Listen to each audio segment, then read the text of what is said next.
This show is a Rochester podcast production. For advertising information, please contact us at rochesterpodcastnetwork@gmail.com.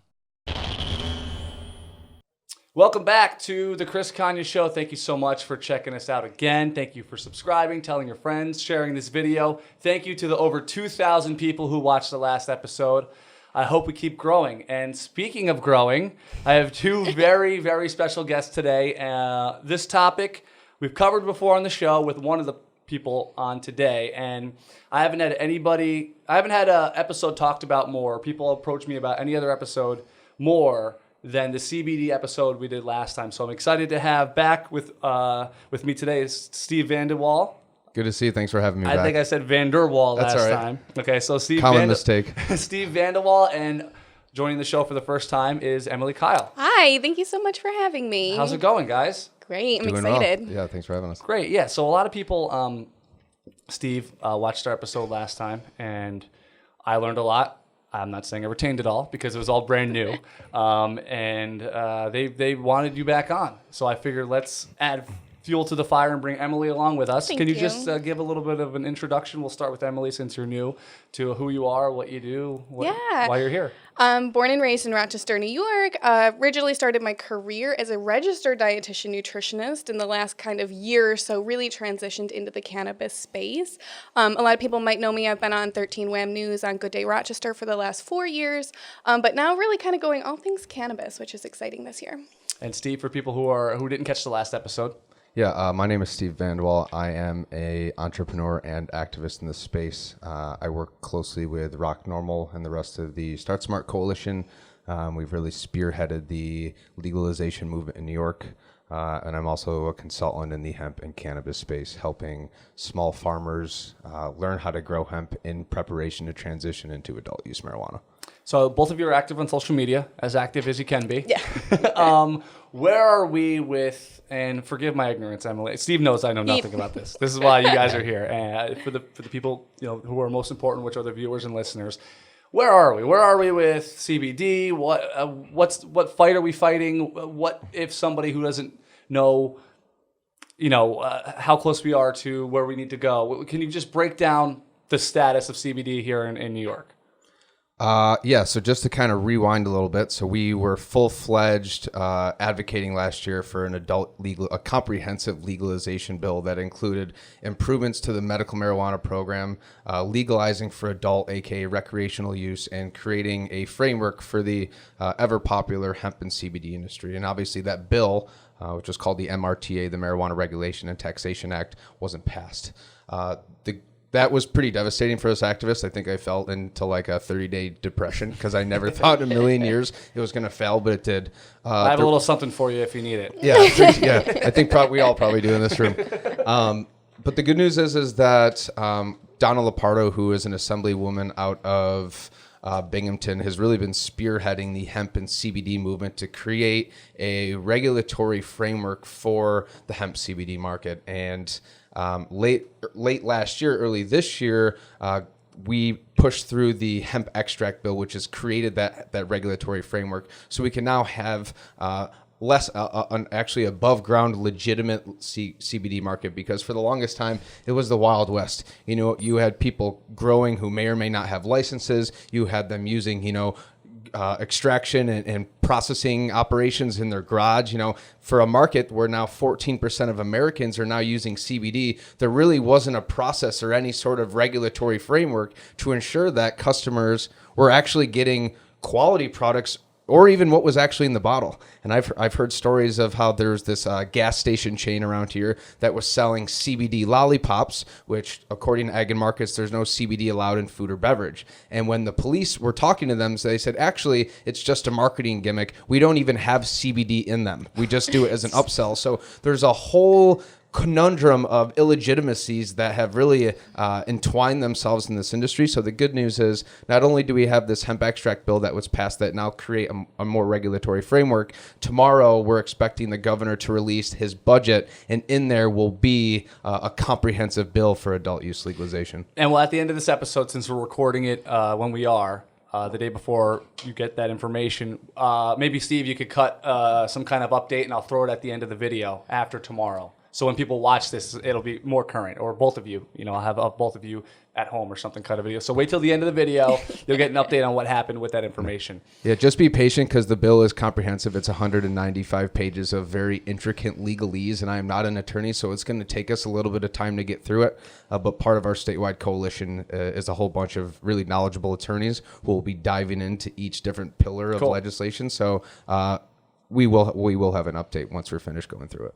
And Emily, you're along the same lines of just waiting for this, potential Christmas morning a moment, or patiently waiting. And really kind of while I'm waiting, my role is really a cannabis educator in teaching people, okay, we have CBD, you can buy 100 different products. What is a quality product? How do you know it's safe? And teaching people what to look for in terms of extraction methods, added ingredients, third-party lab tests, teaching people how to read certificates of analysis, because if we don't have a regulatory framework in place right now, people are still using it. And I really am big on empowering people to make those safe educated decisions for themselves. So when I think of CBD activists, if I hear something, that title, at first I'm thinking they just want it to be legal, man, and everybody could enjoy what you're really fighting for is the regulation.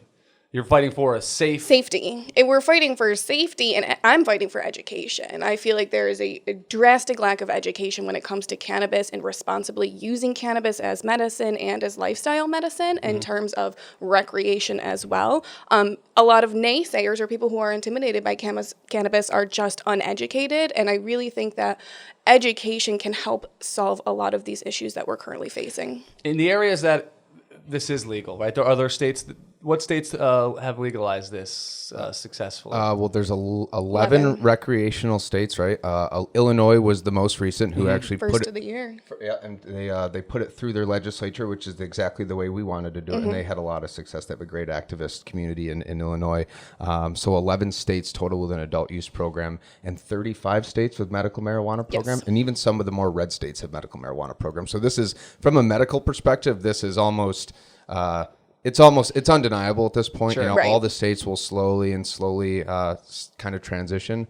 But yeah, we're en route to, I believe, within the next 4 or 5 years, a full federal legalization. Yep. Emily mentioned the naysayers. What is their argument? I know you say they're uneducated. They just don't know what you think they should know. But what is their argument? I mean, is it just because of inhibitions and stuff? Or? Fear. Lack of education leads to fear. And for the last 80, 90 years of prohibition, we've been fed nothing but fear of all the things that can go wrong when you use cannabis. But with responsible education, you avoid those things that go wrong. You can use it well, and you can use it to improve your health. But where does that education lie, and where do we start to feel comfortable trusting ourselves and trusting the information that we're given to really explore and kind of learn how to use this plant for ourselves? Because as we know, it's so highly unique to each and every one of us that one set thing doesn't work for everybody. And we're kind of going, we have a really, educators like you have an even more complicated task, because not only are we transitioning out of this reefer madness, 8 decades of prohibition and, kind of nonsensical education that we've kind of have burned into our minds. Not only do we have to transition from it's not actually bad, it's good. And not only is it good, it's proving to be one of the most medicinally efficacious products and plants in the world, right? And that's just the marijuana side. You start looking at, the utilitarian usages of hemp, right? They say something like hemp can be used for 10,000 different things, including bioplastics and biofuels and all these natural resources and all these fossil fuels that are contributing to the climate crisis can actually be replaced by using industrial hemp. So it's a culture change, right? And the problem with this industry that really is, especially in the marijuana industry, where there's virtually no standardized education, is that you have a lot of self-proclaimed experts out there. And this industry is incredibly complicated from an agricultural, scientific, and social perspective. Unless you have like really formalized training, like people like Emily, then there's people out there that are spewing a lot of information that may not only be incorrect, but entirely false. And with so many people new to this industry that are really vulnerable, they're not taking this information with a grain of salt. So you have to sift through a lot of crap to find people who are actually knowledgeable. But the problem is like we're in this middle of this transition period. So education and research are probably amongst the most fundamental, important things that we need to legitimize this industry. But we're starting to see it. We're starting to people coming out of the cannabis closet. We're starting to see platforms like Green Flower Media, which is really an education-focused digital platform that has lectures from reputable scientists and stuff like that. So we're getting there. But you have to, once you get to a certain level of understanding of this industry, you start to realize how much bullshit is actually floating through this industry, really nationwide. Yeah. Well, it's in demand, right? Anything in demand, everybody wants a cut and wants their piece of the pie. And it makes, I guess it's human/business nature, right? Well, and coming from a medical side too, and a lot of people are like, it's big pharma versus cannabis, which they're kind of intertwined at this point, if you ask me. But when we think about prescription medications that we make, they're based on one single molecule. And we know how to use that molecule, we know how to dose that molecule, we know what that molecule will do. The cannabis plant itself contains over 200 different active compounds. Gotcha. Each plant in and of itself is different and contains different cannabinoids and different terpenes. So the nuance that comes in with cannabis is very hard for medical professionals to handle because it is variable across the board from person to person. And the kind of healthcare environment that we're in right now, we don't have time to give that individualized care to people and hold their hands and walk them through the process. So in terms of our current medical system, we can't really support, I feel like, the education and the hand-holding that we need to get people safely using cannabis right now. And it's interesting because big pharmaceutical companies are very much trying to penetrate this industry, but the scientific model of drug discovery comes down to producing a single molecule, right? You have a depression, here's a molecule. You have IBS, here's a molecule. Cannabis, what we know very little scientifically about cannabis right now, but what we do know, what is factual and unarguable at this point, is that it works better as a whole plant medicine, which means all the cannabinoids, all the terpenes, all the flavonoids are present. That is undeniable. We look at studies that have tested, the variable groups are, one group has full spectrum, one has an isolate, and every time the isolates work less. But this isolate model where, you take a whole plant extract and you only pull the CBD, so you have a 99.9% CBD concentration, that is synonymous with the pharmaceutical model. So my question is, okay, yeah, the pharmaceutical companies are going to inevitably get in this industry, but they're going to have to change their fundamental framework of drug discovery to be able to truly research this plant if they want to be able to create products that are full spectrum or a whole plant. But right now, they're very much targeting the isolate industry, and the products are just less effective and can even have adverse effects when you have these isolates. So it's, Do you think it should stay separate then? Is that what you're getting at? Should big farm people who make it won't, but I feel like people, again, education and understanding where these products are coming from, why they're being made the way that they are. But I also worry about the isolate and pulling things out as well, because then people don't get the benefits that they're looking for, and then will discredit the power that cannabis can have. Or I've had people say, I did a CBD once and it didn't work for me. And then they spread that information out, and I feel like it greatly harms the entire industry. Because we know it can significantly help so many people. So what's the perfect scenario? Is the perfect scenario everybody could buy regulated, let's say, seeds or whatever it takes to grow your own, and they could grow their own and do it themselves? Or do you think that, I guess my question is, how much education do you think one should have before they're able to sell or give cannabis to somebody else? Should it be something like a doctor? Or should it be, a quick program that takes a year or two of a turnaround? I don't want to say dealer, but somebody who could be a dispensary or something like that. How much education, how much training, how much schooling should one have to go through? Well, I think there's a lot of nuance in that, because are you using it for recreational, or are you using it to target specific medical conditions? It's such a weird, unique industry. It is, not like right? Alcohol, because you like can Advil. use it for recreation, and it can enhance your social experience, and just if you're feeling well, it can just elevate that altogether. But if you are targeting cannabis use for a specific medical condition, whether it be cancer or autoimmune and inflammatory conditions, then absolutely you need a medical professional. But just for the average person at home, I would love to see that children are educated on the ways that they're educated on tobacco and alcohol and healthy eating and sex ed in school, and that their parents can grow a plant in their backyard, and it's perfectly normal and it's part of our culture, and then people have the right and the choice to choose what path they want to take. So it'd be like growing, you're having a garden with tomatoes, Yes. vegetables. Yes. Well, a huge problem we have is, we tend to look towards medical doctors, MDs, for medical advice, right? But the problem is that most medical professionals, right, endocannabinoid science is not taught in high school. It's not taught in medical school. So a lot of these professionals, they're not educated on it. Not to mention, if your organization is publicly funded or you federally funded, you can't even talk about cannabis for the sake of losing your private funding. So all these people that we look toward, the people who are qualified and have the medical training, who would be, the best to educate us, either have no education or are barred from even talking about it. So we're in this weird conundrum where we have to self-educate ourselves, but the resources out there are still lackluster and still catching up. So I think that you have to be a user. You have to be, you have to be well-read. You have to actually read the science. A lot of good CBD and endocannabinoid science comes out of Israel, right? Israel is really the hotbed of endocannabinoid science.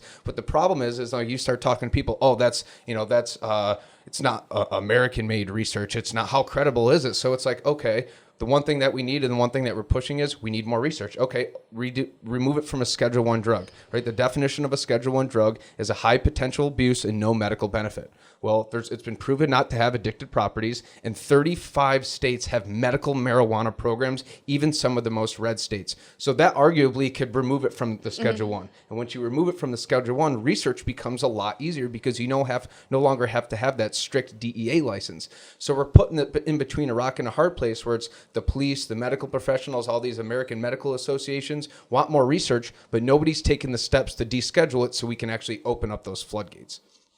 I was just in Toronto. Fun. Where now, correct me if I'm wrong, it's legal, it's recreational, right? Yep. And it's funny because I should have went to the dispensary. You didn't? We split the group in half. One half of the group was on booze control and acquisition, and the other half, since I didn't know any, fun group. I didn't know much about it. They went to get that. It's funny. I say that like it's still dirty. It's perfectly legal there, and they got. I didn't know this. And again, excuse my ignorance. They had certain things that you could smoke that would give you more energy, and then uppers and downers, I guess. And I don't know if that's sativas versus indicas. Exactly.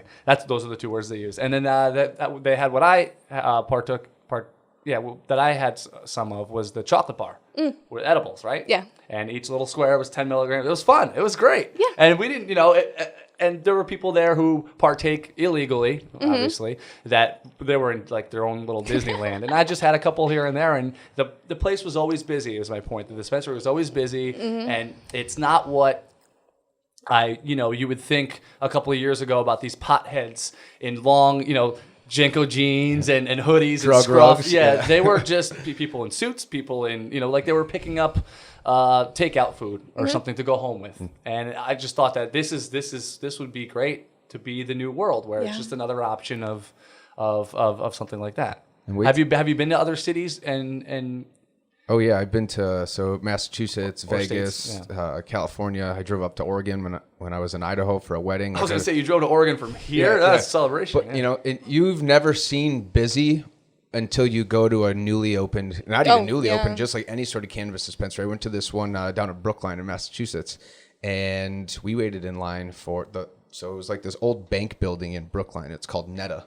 And outside they had like those parade gates, right, that you would see. Sure. And there was a line, and I was talking to the security guard. He said, from the day we opened until now, we have a line serpentined outside of our place from the time we open to the time we leave. And people on average are spending anywhere between $100 and $300 a visit, and they're seeing 2,000 people a day. I mean, I don't know any type of medical. It's medical and rec. So the way that Massachusetts works is it's in Massachusetts. They have one dispensary, but if you have a medical card, they've actually have done pretty well with the medical program where they have an incentive-based program. So if you have a medical card, you have access to higher THC limits. You get to wait in your own special line, which is always shorter. Yeah, it makes sense because if it's for medical use, it's more imperative. Yeah. But I mean, Illinois just went legal on January 1, and there's data coming out like within the first couple of days, they did like $3.5 million in sales. It's ridiculous. So insane. I know that you're obviously both advocates. What's the argument on the other side? I know it's fear and education, and I believe you. I'm with you on that. But what are they saying? Like what's in their wheelhouse of things that they say to argue against something like this? I mean, you start to think dark, like the money's there, right? If that's the first thing that they're thinking of, right? That these people up, these 1%ers and stuff like that. The money's there, obviously, with the line around the corner. the demand, they can even put a positive spin by saying it has. What's the argument? What are they saying word for word to go against legalizing this? Is it like you said, the lack of research? You don't have to quote anybody specifically, but it depends on who you ask. It depends on who you ask. So the biggest arguments that we've gotten were, well, what about the kids? You know, now that we're going to have legal marijuana, what if your kids get your hands on it? Well, okay, we're not advocating for child use. We're actually advocating for 21 and older responsible use. You have, you know, opiates that if your kid got a hand on its bottle and ate a handful of those, that would be their last pill, right? Mm-hmm. Liquor cabinets that have locks on it. You mandate, you know, safe storage, child-produced containers, all these things that already exist. So that argument, null and void. Sure. The gateway drug theory, and if you're still... You might as well walk yourself off the flat end of the flat earth if you still think the gateway drug argument. It blows my mind, to be honest. That people still, it is insulting. You're right. It's like, you know, we expect, and we've gotten a lot from law enforcement, especially. It's like we hold you to a certain standard as law enforcement to at least have somewhat of an education about these laws and myths that you're speaking about. But when you come across and you start pushing the gateway theory, which has been debunked 7 ways from Sunday, how can we have any faith in law enforcement when they can't even have like a fundamental understanding of the facts? So it's a lot of it's reefer madness. A lot of it is politically focused. You know, politics is as usual in New York State. So driving is another issue. We're also not advocating that people, you know, smoke and get behind the wheel. But what we also know is that when you see states that have better access to cannabis, that we see a substitution effect away from opiates, tobacco, and alcohol. Jeez. In doing so, we've seen a consistent decrease in alcohol-related accidents. So it's like, you know, all these things, you know, don't keep just like you wouldn't keep a firearm or an open bottle of pills near your kids, store it safely, right? Are you going to be able to regulate out people being idiots and irresponsible? No. There are still laws that we can all agree on that you shouldn't steal, rape, or murder, but bad people always break the law. You're never going to prevent people from breaking the law. Right. But you can provide a framework and an environment that allows for safe and responsible adult usage. So when they point what about the kids, blah, blah, blah, that's very much already in the focus of our advocacy efforts. But at this point, you know, they're riding on straw man arguments. They're riding on the last bit of you know, the arguments for being against cannabis are running out. And at this point, if you're on the other side, you're on the wrong side of history. Now, Emily, you know, one gets out of high school and they go, okay, I'm going to go to medical school, or I'm going to be a plumber like I am. What's it like to work in an industry that kind of doesn't exist yet, to kind of be on the front lines of trying to build an industry so you can have people coming out of high school to want to be people who own dispensaries or be in that field? What is it like to be in the pre-stages of that?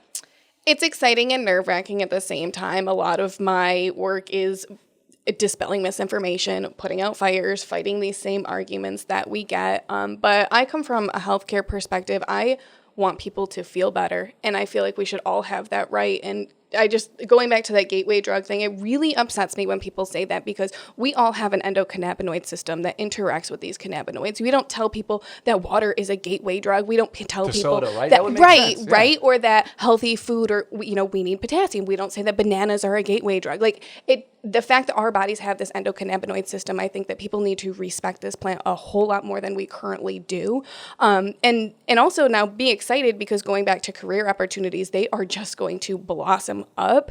And just because there isn't, quote unquote, an industry there doesn't mean that you can't just pop up and say, hi, this is what I do. I didn't set out to be a cannabis educator, but I just did, and the pathways are opening up because people are so desperate for that education. So anyone who wants to get in this field, from agriculture all the way up to medical, there is going to be an opportunity at every sector. I mean, something as simple as that security guard in Boston or in Massachusetts wouldn't be working at 3:00 on a Tuesday if it wasn't for the exact industry. Yeah, there's really kind of two different industry paths that you can pick. One is plant touching, right? Mm-hmm. Are you growing? Are you processing? Are you selling at retail? Right now, because we don't have a legal marijuana industry, those don't really exist. But once that gets here, that whole seed to sale, job openings will open. But the other side we have to look at too is these ancillary, these non-plant touching businesses. Because I believe any business that you currently run, whether it's a restaurant, whether it's a podcast, whether it's a graphic design firm, a law firm, an accounting firm, can all start to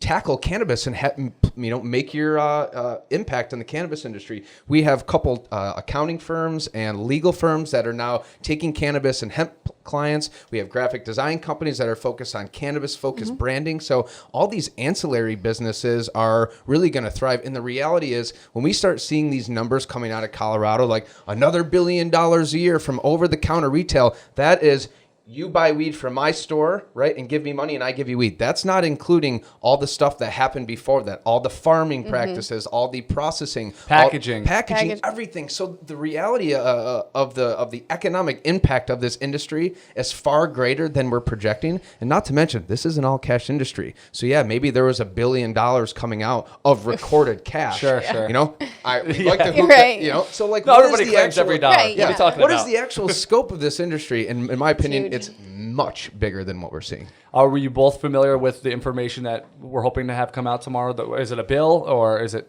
a bill? Yeah. So tomorrow, the way the political process works in New York is that at the beginning of the year, the Governor Cuomo, the executive branch, will release a budget bill, which encompasses all these different spending bills, right? And all of his different kind of initiatives. Because cannabis has such a profound economic impact, it will be included in this budget. There's pros and cons to that. The one pro is that the budget gives politicians an opportunity to indirectly support this a cannabis bill or any bill without putting their name on it, right? So the Republican Party in New York State has come out wholly against cannabis, right? But we know for a fact, based on conversations we've had in Albany with Republican politicians and staffers, is that if it came down to it, they would support it. So if they are voting for the budget, right, they may support the budget, but realistically, they'll actually be supporting cannabis. So in terms of garnering votes, it's positive. The problem is that the bill that goes through with the budget is designed by the governor, right? And the governor, his expectations for cannabis are vastly different than the rest of our Democratic House and the 66% of supporting constituents in New York State. So he released what was called the CRT last year, the Cannabis Regulation and Taxation Act, which in my opinion, it was a terrible bill. It wasn't even my opinion. It was objectively a terrible bill and didn't encompass all of the pillars, right? The fundamental pillars you need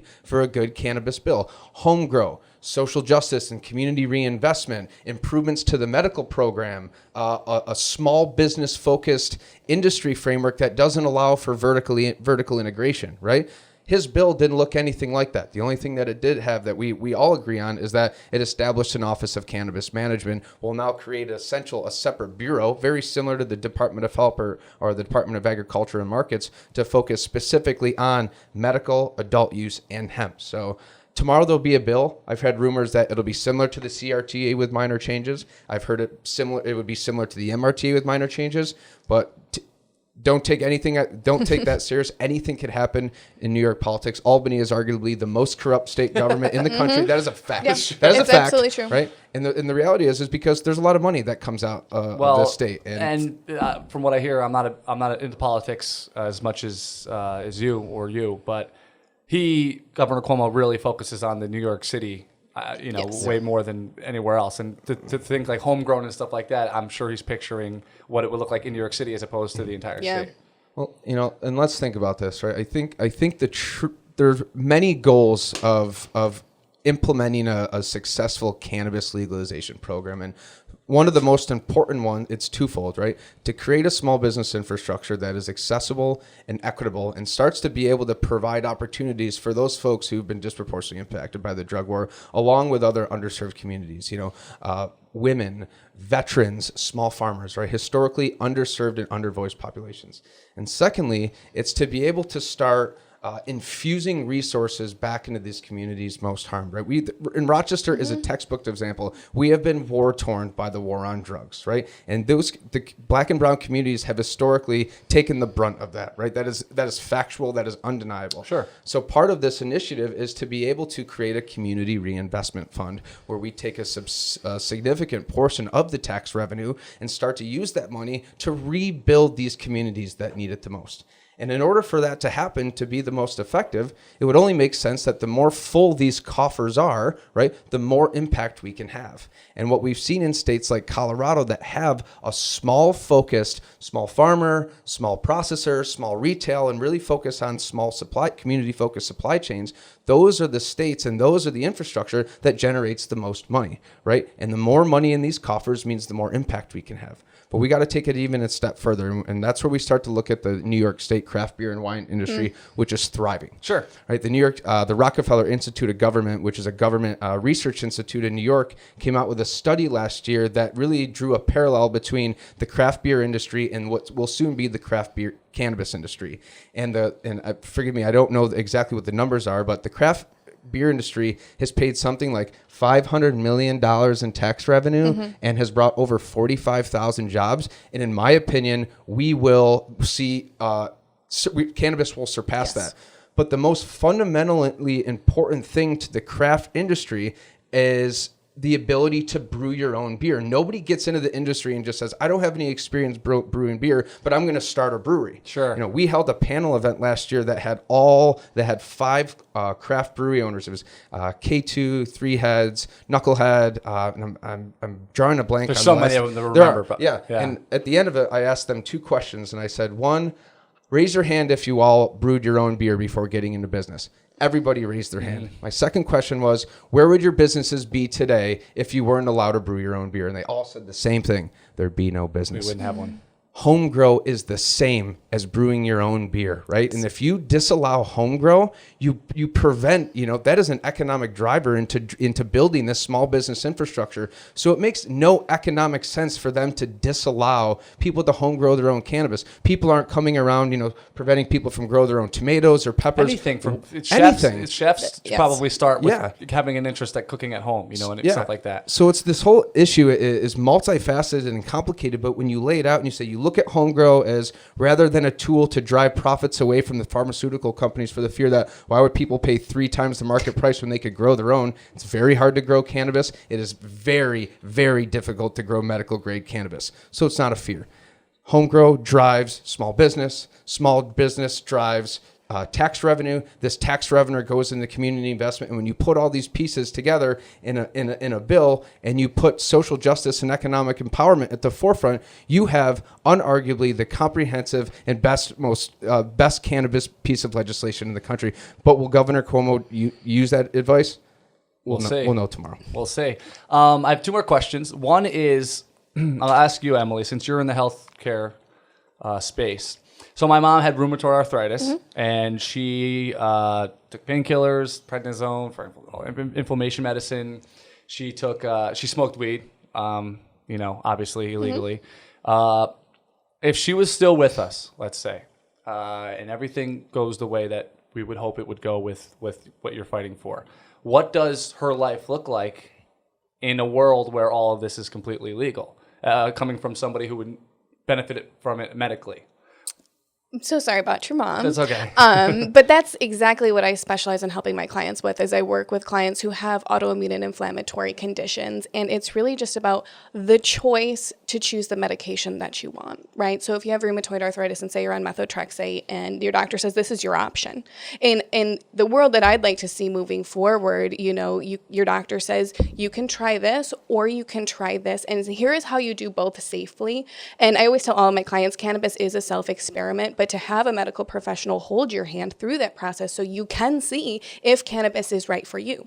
But in terms of, say, rheumatoid arthritis, there are many different application methods when it comes to cannabis, right? We have edibles, we have topicals, we have inhalants. They all act differently in the body. So providing that education to your mother to say, this might be the better option for you, or you might do an edible. Either way, you're providing that education and you're empowering people to make their own choice. I think that's most important. And it depended on the day for her. There's days where she would get up, shower, clean the whole house, do 9 loads of laundry because I'm one of 6 kids. And there's days where she wouldn't be able to move. She would wake me up at 1 a.m. to rub her feet just to get some circulation going. So to have those options. And to imagine, like, if she could just have, a medicine cabinet full of different options, an oil, a topical, a vape, and that she could choose based on how she's feeling because she's educated and empowered enough to know, I have these options, this is how I can use them, and then she's taking care of herself, right? And she doesn't need to go back to the doctor multiple times and say, this isn't working, because she has those choices in front of her and she's empowered and able to make them for herself. And she would go and the specific doctor, and I don't know if it ended well with him or not, I forget, but so I won't, say his name for the sake of whatever. But they would kind of try stuff on her, try different painkillers and different medications and stuff. And I get that's probably the industry. That's how healthcare is. We expect to go to a doctor and get a solution, but it's still guessing, just like cannabis. People get nervous when I say to them cannabis is a self-experiment, but so is every other medication. And there's a lot of prescription medications that folks go on and the doctor says, or the patient says, I'm not feeling well, this isn't right for me. And the doctor says, just wait it out a couple months and see how you feel. Our healthcare system is so inherently flawed, but we put way too much power in the hands of our doctors. We think that they have all of the answers. We are not empowered to take care of ourselves. We are not looking at nutrition. We are not looking at lifestyle factors. I think that cannabis should be considered like a lifestyle factor, like nutrition, like hydration, exercise, and good sleep, because that puts the power back into the hands of the patient and really lessens the burden on the healthcare system that we already have. If we can teach people how to feel well on their own, we won't be infiltrating all of our systems that are already overwhelmed. Yeah, and I think we can both say that cannabis is not a silver bullet, right? You have to discuss nutrition, sleep, it's right? all of it. It's all these things. But when we can start, we are such a break and fix society. Yes. We wait till we're sick or, Yes. I wait till my car starts making enough noise. Like, okay, now I really have to go get it fixed. But if we started dialing it back and say, hey, maybe we start drinking more water and less soda and maybe more green vegetables instead of processed crap. And maybe we actually start sleeping, 8 hours a night. When you start to, and coupled with the cannabis and like just a general like supplementation regimen, you'll start to see people becoming inherently healthier. Yes. Right? You start having healthier immune systems. You start having less noise, right? Nutritional noise is what comes in a lot of this processed food. So I think we're really on the path towards, cannabis is going to get legalized.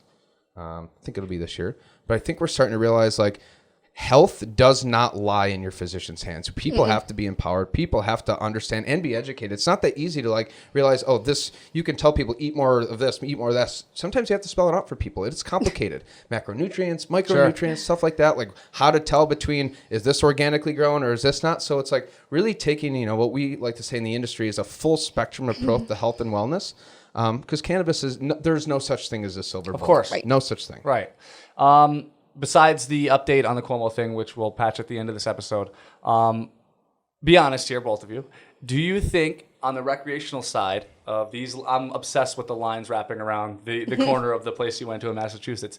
Do you think, now, of course there's an appeal because it's new and we can do it and you can't type thing. Do you think once everything is legal across the country, do you think those numbers will decrease because of the new and the exclusivity wearing off of the recreational side only?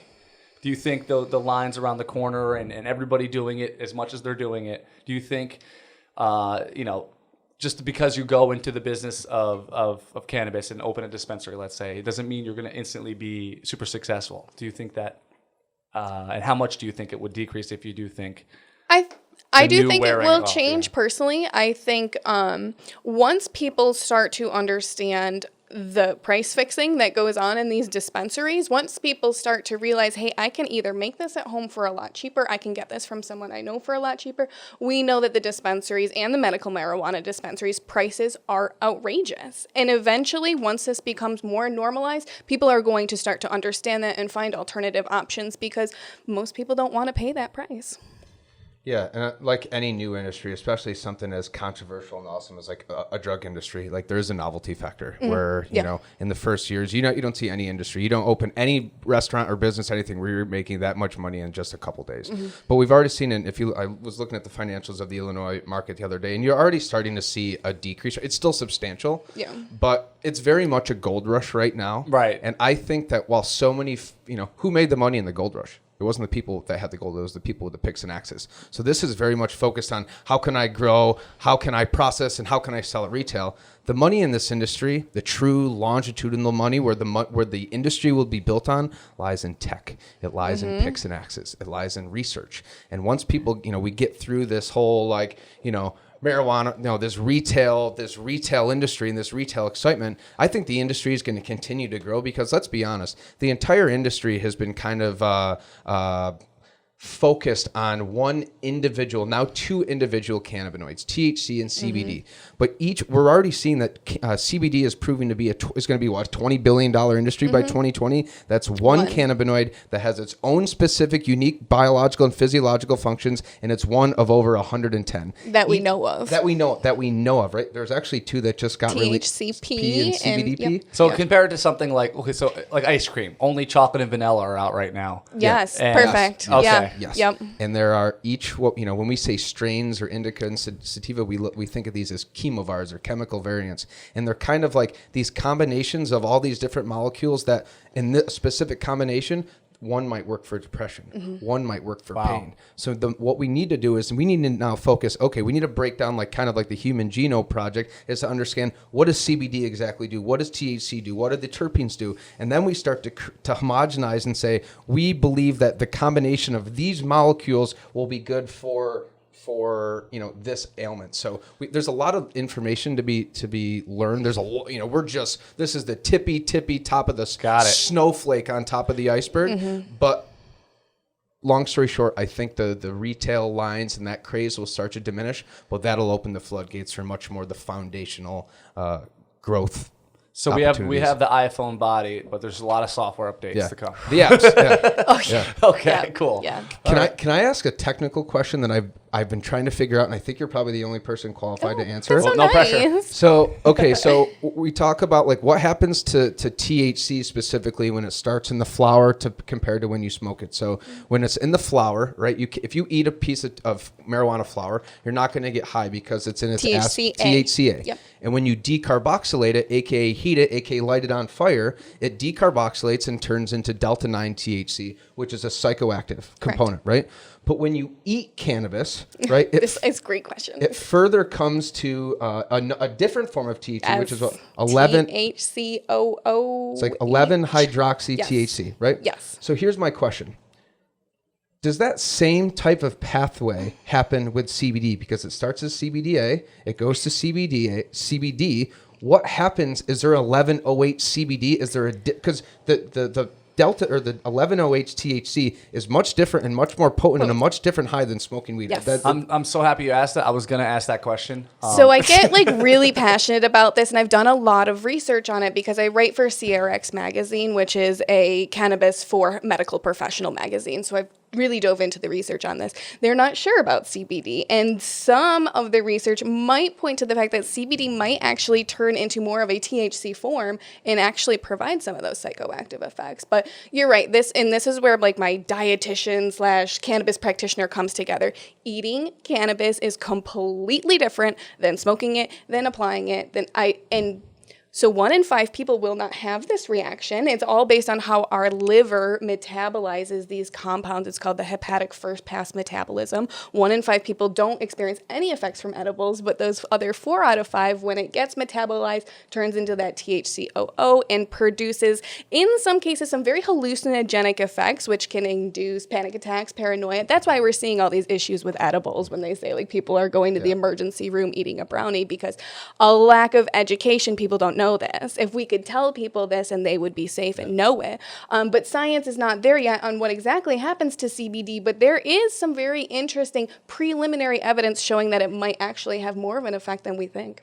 Yeah, it's interesting because we always talk about bioavailability with edibles is subpar 6%. to tinctures Absolutely. and to smoking, but the reality. But Could it actually be higher? And could Oh, it be a absolutely. different molecule? I don't know. It absolutely can, and that's again where the issues of safety come into play, right? Where most people say that they've had a negative experience with cannabis is because they've eaten too much of it, and this has happened. It's not usually from smoking, and too much THC can absolutely cause this in individuals as well. If smoked, that anxiety, panic attack, paranoia, but it's the edibles, it's that hepatic first pass metabolism that really needs to be studied, needs to be addressed, and needs to have education around. It's a different animal. I've smoked weed pretty much every single day for almost the last 10 years. 10 years. And I Me handle too. it well. I don't do edible. I ate a 10 milligram edible in did? Vegas before the did? Saturday show. And I was in bed believe for you 6 did hours that. before the interview because I was like, we were at brunch and it That like is kicked in. I hilarious. was like, I have to get out of here right now. I have to go lay down. I don't touch them. Well, No. we've been playing around making some at home. We made a cannabis-infused coconut oil. We're just kind of playing around with things, but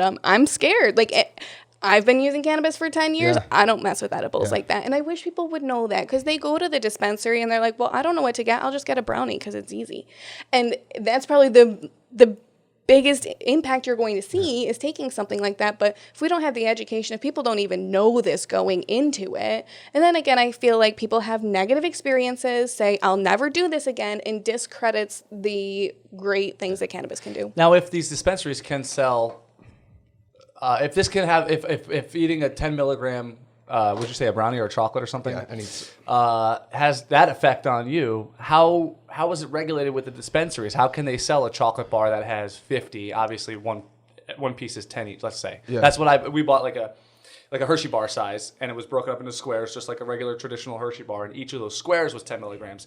How can they, what would that have done to you if you ate half of it? Obviously, they could advise not to, but I guess you could buy as much alcohol as you want too. Yeah. So. Yeah. My opinion on this may be an unpopular opinion in the consumer world, but I am an advocate of establishing some sort of THC limits. I don't think that you should. I've seen images of products coming out of Colorado of like 1,000 milligram brownie. We're like, have a nibble of this. If you eat 1,000 milligram brownie, you're gonna have a bad day. You're gonna have a couple bad days. A couple, yeah.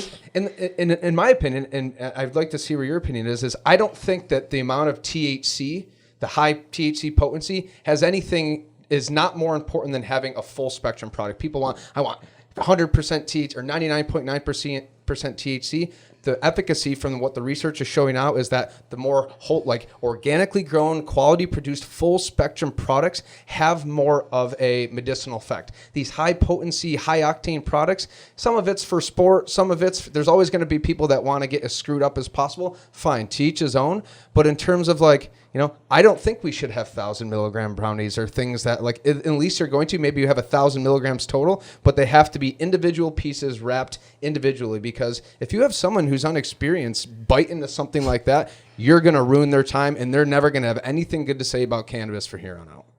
I absolutely agree. And then again, it comes back to education. If we could just have some standardized education and saying, okay, because here's the thing, with edibles, there's a delayed onset and there's a delayed reaction. And so say you're vaping, right? It takes 1 to 3 minutes to take effect. It lasts maybe 1 to 3 hours. You're eating an edible. It could be anywhere from 30 minutes to 6 hours that you feel it even kick in. And then it can last anywhere from 6 to 12 hours, right? And so if someone uneducated doesn't know this and takes a little bit of that brownie and in an hour says it's not going to do anything, it happens every single time. They take more and then their world is rocked. And people, there's no education. People don't understand. And I really think that people should understand their own tolerance level, play around safely in your own home when you have the weekend off where you're not driving so that you know how you react to these things. And B, I feel like, again, that the entourage effect, we're not talking about it nearly enough. It's what it's called, the entourage effect, when all of these cannabinoids work together. And in terms of tolerance, I don't want to touch these high THC products because we do build up tolerances. And so if you're going for an 80-90% THC item every time, your tolerance is going to be so high that then you're going to continue to need more and more and more to feel that way. And then you kind of do run into this is it healthy? Is this a habit type thing? That's why I look at the dab market, and I'm exactly. a traditionalist when it comes to cannabis. I like to smoke joints. Yeah. Blunts. Like that's but my thing. the dabs are a perfect example. Yeah. Where do you go after dabs? Dabs, yeah. I have friends that I can't even people that Or they can't can't even get use high. flower at the dab market. In my opinion, this is just my opinion, is that becomes more of an intoxicant, more of the drug market, because you're getting high. I mean, you have to use a freaking blowtorch and a hot nail to catch a buzz, and to each his own. No judgment passed. But cannabis has been around in the smokable formula. It's natural. I just think there's always going to be these progressions. It's just that we always want extreme. But in terms of practicality, I think it's unnecessary. And there's something beautiful about a joint, isn't there? Natural. Even my mom with arthritis, I'm not making fun of her. I watched her do it. She was still better than my stepdad, the guy who came to deliver stuff. Yeah. She would do it one hand. It's just something, there's an art to it. I'm not even trying to be funny. It's beautiful, because I've tried to do it. Yeah. In Toronto, I'll just tell you, everybody was too messed up to roll joints. So I took a crack at it. It's hard. It's super hard. Skill. I'll tell you this, and this is a little bit of an insecurity of mine, but I'm going to go on the record. I am a cannabis activist and entrepreneur, and I can't roll for shit. But luckily, like we talked about ancillary businesses, right? So Raw is a reputable paper company. Cones. They have cones. They're already pre-rolled. All you got to do is grind up your weed, poke them Beautiful. in. You're rolling perfect baseball bats every single time. When we were in Vegas, I went to all the booths to get a free sample of everything, because they had free samples of everything. And I got this little joint roller. Oh, like the cigarette roller, yeah, right? Those are you just pretty put cool it, because I can't roll a joint either. Like frauds. I actually saw something on Facebook that said 60% of cannabis users can't roll a joint. I'm guilty. Sorry. I didn't do bad. Wow, I'm feeling pretty good about myself. Yeah, mine were like pencil thin, and they're just wet, and like I'm embarrassed. I'm honestly embarrassed. But it is a skill. I think what you said is true, is like respecting the raw flower as well. I see a lot of parallels in terms of nutrition and cannabis, right? So for so long, people grew their own food. It was homesteading, you do it yourself, and then comes our prepackaged market, right? And in the 70s and 80s, we start packaging everything. We think they're healthier because they're convenient. Come into the 90s and 2000s, we realize it's absolutely shit for our bodies. It's probably the worst thing we could have done. Now we're making this movement back towards whole foods. Yeah. I see the same thing happening with cannabis, where the only thing you ever had was raw flower. Now we have dabs and chocolates and a little bit of everything. We're processing it. I think eventually we're going to go back to that raw flower and really have that respect for the whole plant itself. Yeah, I think when we look at the craft market and we start to see, this return to farm to table, this return to home production, some people will grow their own, but I think that we have so many talent. We have an incredibly talented. We have a robust underground growers market here in Rochester. Yeah. And if we can start to, integrate those folks back into the legal industry, coupled with our small farmers that already, organic vegetable farmers are excellent at growing hemp. My organic vegetable farmer friends are crushing the hemp industry, right? So if we can really get back to this, farm to table, these small craft grows, be able to have the 3 heads or the K2s or the knuckleheads of the world, where you can go to your little homegrown, and maybe they'll only have 5 or 6 products, but when you look at there's a different combination of cannabinoids, flavonoids, and terpenes comprises a different product. And there's literally over tens of thousands of different possible combinations, and different combinations are different products. So there's room for everybody to not only play in the sandbox, but to thrive. And, while, Farmer Jim down the road might have a product that's really good for pain. He has a good pain clientele. Farmer Sally might have a product that's really good for RA or really good for anxiety. So I think we're going to start to see this kind of gig economic, ailment-focused, craft quality-focused industry sprout out. I think that's what the cannabis consumers want to see. Keeps prices It's like the 3 Heads, the kind IPA. You go there for an IPA. You go to the Genesee Brew House for the cream ale. Yeah, something like that. And they all work together. There's how many craft breweries are in Rochester? Right. And they all love each other. Collaborative. There's room for everybody, right? There's this industry is very synonymous with cannabis. There's a lot of collaboration, and I think the more people that collaborate and share ideas, we're just going to see a more successful industry. We're running out of time because I want to get your predictions, which a couple minutes from now you'll see the update about the Cuomo thing, and I'm hungry. No relation to what we're talking about. Is there anything else you want to add quickly, or where can people find you? How can people support if they're super pro CBD like you guys are, or cannabis? What information do you have for people, or can they just jump on your pages and you usually post stuff about how to support? Or is it difficult to do that? Because I heard you guys talk before about regulations on social media. So a great place for like the regulatory and policy side is Rock Normal, right? Rock Normal is arguably one of the most influential activism groups in the state right now. We're leading the charge in the advocacy. We're going to be in Albany for the next 8 weeks.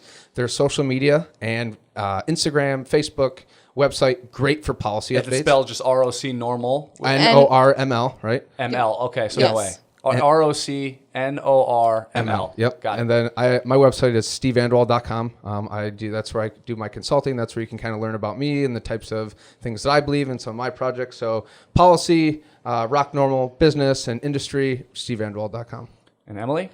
Rock Normal also for community events. If you're interested, they have a lot of really fun community events, especially if you're new to cannabis, not really sure how to delve in. It's a safe place to get started and get to meet people. Otherwise, I share everything on my website, emilykylenutrition.com, and I'm a huge fan of Instagram at emilykylenutrition. Thank you guys so much for coming in. Appreciate the Thank conversation. you. Thanks for Awesome. having us. All right, let's get to those the post Cuomo announcement bill thing right now. Let's see what Emily and Steve have to say. Hey everybody, Emily Kyle here. Just a quick little recap on the new proposed legislation that went out. I can't say I'm necessarily surprised. I think the biggest point in this that people are balking at is the 46% tax rate, which we know will just drive sales to the illicit market, as we've seen in Colorado, California, and Washington State. So nonetheless, I'm glad to see it being discussed. I'm hopeful for legalization in 2020, and I guess hopefully we'll just iron out all the details later on down the road. So I'll just take what we can get at this point. What's up, everybody? I'm going to give you a quick rundown of some of the highlights of the new bill that was released on Tuesday. It's going to be called the Cannabis Regulation and Taxation Act. The first is the establishment of an Office of Cannabis Management. This is a state oversight board that will oversee the medical marijuana program, the adult use rec market, and the hemp program. And it'll pull all the cannabis and hemp entities under one roof, which I think is a great idea. They also want to allow home cultivation of 4 plants. However, right now as it's written, you can only home grow is if you have a medical marijuana card. We kind of figured that would be where they met us in the middle. We're obviously advocating for everybody to be able to home grow, but I think worst case scenario right now, in order to home grow, it'll look like you'll have to get a medical card, but stay tuned for updates on that. They want to allow micro business license, which will allow businesses of a certain small size, similar to a craft brewery, to cultivate, process, distribute, and have retail sales all under one roof. This is really good for a growing economy. We look at the craft and craft beer and wine market in New York, and it's thriving. And we can only imagine how impactful it would be to have that craft cannabis industry here in New York. Another positive thing is they're allowing on-site consumption licenses. So already existing businesses or businesses that have yet to exist will be able to get a license where people can come and consume cannabis on site. You will not be able to consume alcohol on the same site, which means bars will not be able to have that, which I think is fine. But imagine being able to go into your favorite coffee shop, light up a joint, and relax. I mean, that's something that is really awesome. So a problem with the bill is the exorbitantly high tax structure. They really want to tax the hell out of everybody within the supply chain, which is what we know transfers onto the consumer, which causes really high-end retail prices. When you have retail prices that are sky high and that are much higher than in the illicit market, we see people transition from the legal market over to the illegal market or the illicit market. We're seeing it in California. Some projections say that since California has been legalized, they've done about $16 billion in sales, and only $3 billion have been from the legal market, and the remaining $13 billion have been from the illicit market. And we all know that there's no taxes on the illicit market, so we have to lower the taxes. That's something that will be a priority for us. And finally, there is a lot of positive language around social equity and economic empowerment programs. That's something we wanted to see. However, it leaves all of the decision making up to the board members of the Office of Cannabis Management. So we'll really hope that people that are elected to this office are people that understand the priorities of this industry, that understand the disproportionate harms that have had to a lot of these communities in New York State. But yeah, that's obviously not a full comprehensive analysis. Is a comprehensive 220-page bill. I'd like to do a follow-up full hour comprehensive analysis of everything, because the devil is in the details, and there's a lot of things that I wasn't able to cover. But those are kind of the highlight points right off the bat. And if you have any questions, reach out to me on Facebook at Steve Vandewalle, or reach out to @RockNormal on either Facebook or Instagram, and we'd be happy to answer any questions. Take care. So there you have it, the update. You're all caught up, and we'll be happy to have Emily and Steve back on. Thank you so much for watching and listening to the Chris Konya Show. Share with your friends, subscribe. And if you're interested in advertising, please contact us at rochesterpodcastnetwork@gmail.com.